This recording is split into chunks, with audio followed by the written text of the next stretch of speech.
Thanks, Anetha, for Thanks coming for on. having me, Sid. And first of all, before we get into Rett syndrome, tell us a little bit about your role as for the Home Builders Association. What do you do there? So I've been with the Home Builders Association for 10 years Oh now. Been wow. the executive for 5, going on 5. And so the number one thing we do is advocate for housing. Our office is in Frankfurt. Mm-hmm. We work during the legislative session, advocating for things that support housing and residential construction. So we are an almost 4,000 member organization. Okay.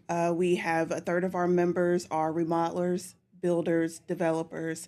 The remaining amount are those who support the industry. So, like lenders, building materials, Okay. realtors, and skilled trades. They're a big part of our association as well. So, HVAC, electrical, Mm-hmm. plumbing, excavation. I mean, we have a wide range of members for our association.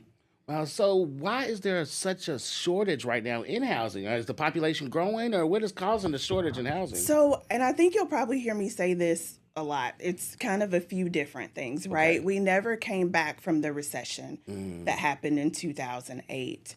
And so now there's a huge demand and not very much supply. And that's for many different reasons. Like I said, land availability. Yeah. We have a shortage of those in the skilled trades, which makes labor significantly more expensive. Yeah. And then materials, the cost of materials. I mean, COVID, although seems so long ago, but also like yesterday, Yeah.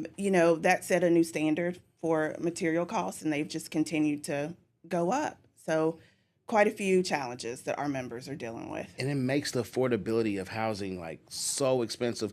Like I bought my first house, which we live in today.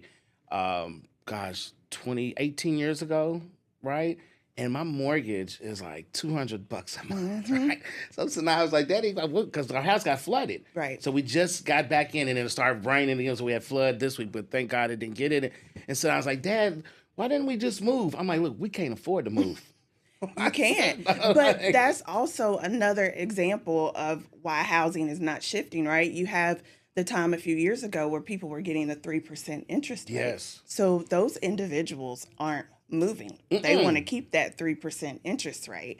And I think it'll be a very, very, very, very long time before we see those numbers Really? again. Yes. Wow. And then the thing about it also too is that people are buying up houses, and it's more of a renter's demand now. Now more people are looking to or renting versus homeowner.